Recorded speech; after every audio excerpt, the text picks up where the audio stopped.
Okay, as we look at Chapter 5 this week, we actually have 7 case studies. So quite a few case studies this week to address and look at. The first one is called Sociology or Psychology, What is the Difference? And if you're taking another social science class, you may indeed say, how do these classes relate to one another? How does sociology connect to anthro, or in this case to psychology? So this is straight from the textbook, but is a pretty good way of looking at some of the differences between sociology and psychology. As a general difference, we might say that while both disciplines are interested in human behavior, psychologists are focused on how the mind influences that behavior, while sociologists study the role of society in shaping behavior. Psychologists are interested in people's mental development and how their minds process their world. Sociologists are more likely to focus on how different aspects of society contribute to an individual's relationship with his or her world.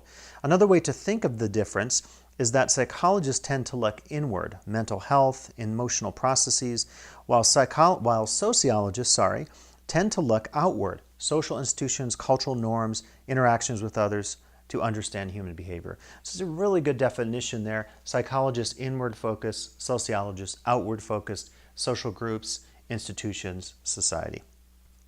The second case study is called What is a Pretty Lady? And this specifically focuses on issues of gender, on issues of language, and how in many cases if someone's talking to a young girl or a teen girl, they focus on her outward appearance and not, say, her intelligence or her aspirations or her hobbies or whatever. So this is a very critical gender case study to look at.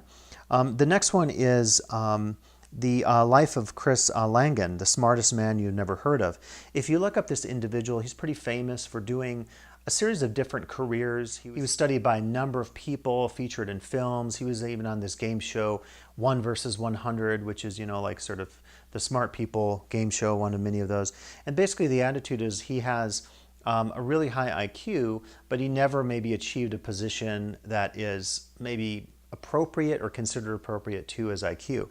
So the authors suggest that this is connected then to opportunities in life and the fact that this individual maybe didn't have some of the opportunities that others did in terms of education. Next is called Controversial Textbooks, and it deals with cases in Korea and Japan relative to controversies about how textbooks dealt with certain historical issues.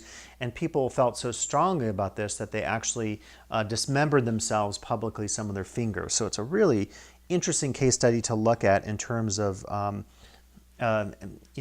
cross-cultural issues and political issues.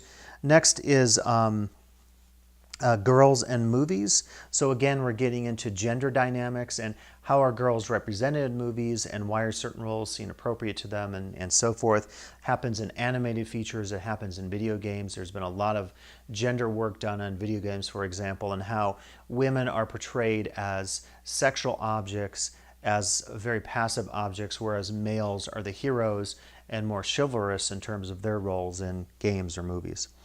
Next, we have Gap Year, How Societies Socialize Young Adults. And this is a specific comparison between the United States and the United Kingdom, and specifically talking about why some societies have a gap year. So in other words, you finish high school, whatever version of school you have before you go to college or trade school, but in some cases you take a year off. And that maybe is a little less common in the United States, although I tend to meet a lot of students in community colleges, like many of you, maybe who do take some time off or come back to school years later. So it's almost sometimes hard to generalize, but it's an interesting case study because again, it allows us to see how socialization and roles happen in different ways in terms of these examples of, say, the life course of transitioning from the teen years into early adulthood, going to school, or taking a year off and apprenticing and working. And then the last case study in the chapter is called The Long Road to Adulthood for Millennials. And by focusing on millennials, the authors are specifically getting into generational theory. And generational theory is both interesting and controversial, and it suggests maybe there are some patterns that we can follow in terms of people who are born into different generations. How are they socialized differently? What ideologies or attitudes do they have about the world and so forth. So a slew of case studies this week to look at in Chapter 5 of our textbook.